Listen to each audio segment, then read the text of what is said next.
En ouma, wat ek nou van praat, my mamma se moeder, is die ewebeeld. Ek kyk na haar gesig as ek na hierdie beeld kyk, na hierdie gesig kyk.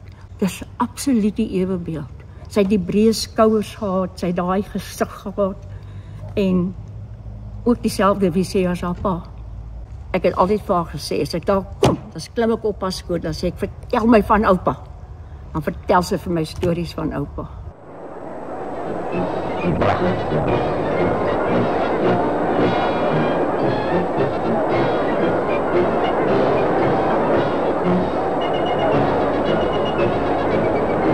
Die dienaars van die gerecht, die kadetten van die militaire gymnasium.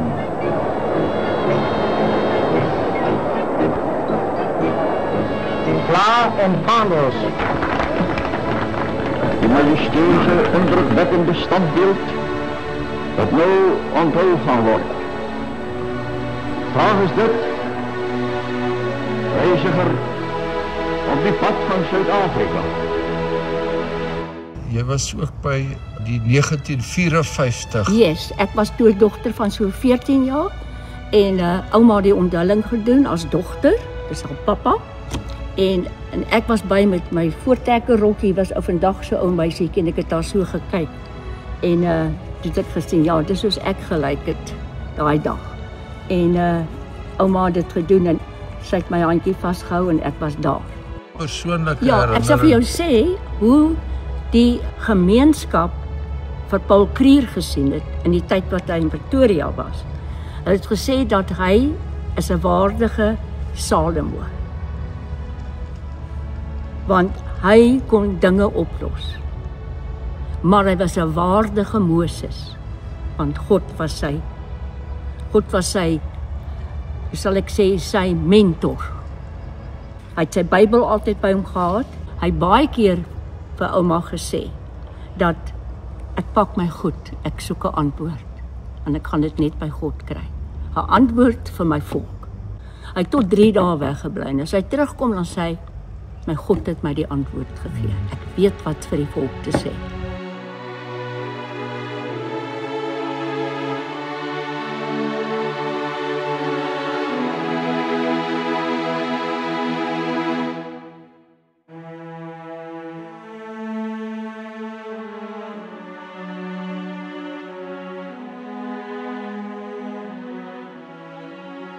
En sê vir my, wat het hierdie onthulling van hierdie beeld vandag vir jou beteken? Ongelooflik. Soos ek sê, ek het my hart uitgegee.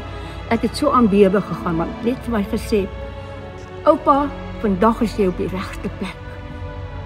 Vandag is jy op die regte plek. En toe ons net nou ry en ek sien, hoe kyk hy uit hier oor die veld. Want dis wat hy kan sien van daar bo af. Toe sê ek, dis jou wêreld. Dis jou mense wat 'n passie vir jou het en 'n visie het vir wat jy vir ons volk wil hê. En hierdie mense gaan dit voordra. En ek het so gehuil toe daai lap afgaan.